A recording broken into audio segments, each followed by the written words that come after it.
quand j'étais au collège par une amie qui m'a emmenée à un atelier théâtre. J'ai beaucoup aimé, mais je ne savais pas particulièrement que l'Opus Dei était une famille dans l'église. Et d'ailleurs, Laurent aurait probablement plus à dire au début parce que c'est toi finalement qui t'es engagé dans l'Opus Dei assez rapidement. Oui, moi, là, entre le moment où j'ai mis le premier pied dans un centre de l'Opus Dei et le moment où je me suis engagé comme surnuméraire, il y a eu 1 an à peu près. J'ai retrouvé en fait ce que m'avaient appris mes parents, ou ce que j'avais vécu dans ma famille, notamment la sanctification du travail et l'esprit laïque. Une deuxième chose qui m'a beaucoup marqué, c'est le niveau d'exigence spirituelle un peu. Enfin, on ne pouvait pas se contenter d'une foi médiocre, on ne pouvait pas se contenter d'une foi tiède.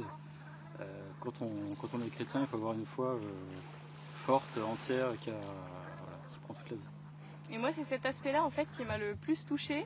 Et l'unité de vie en fait que l'Opus Dei nous aide à avoir entre tous les domaines de notre journée, le travail, la famille, la prière, c'est quelque chose qui m'a beaucoup frappée et c'est vraiment là que j'ai senti que Dieu m'appelait, c'était d'avoir plus cette unité entre toutes les différentes composantes de ma vie et que tout était en lui, pour lui.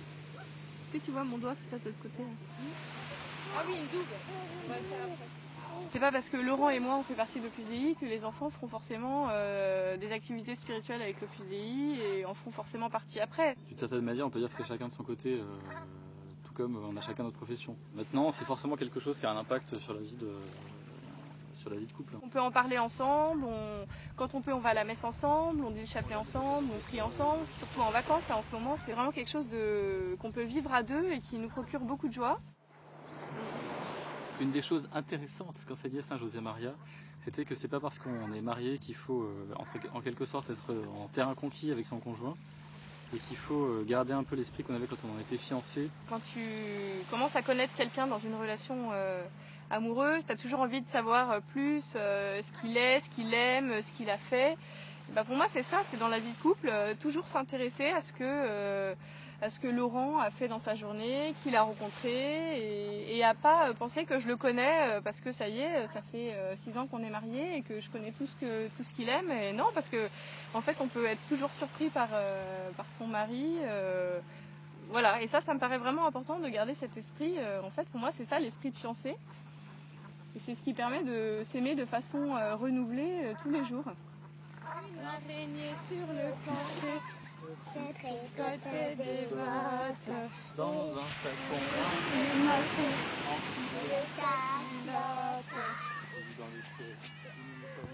en fait, c'est un engagement tout simple de vie de prière pour rentrer plus en intimité avec le Christ et lui présenter toute notre vie.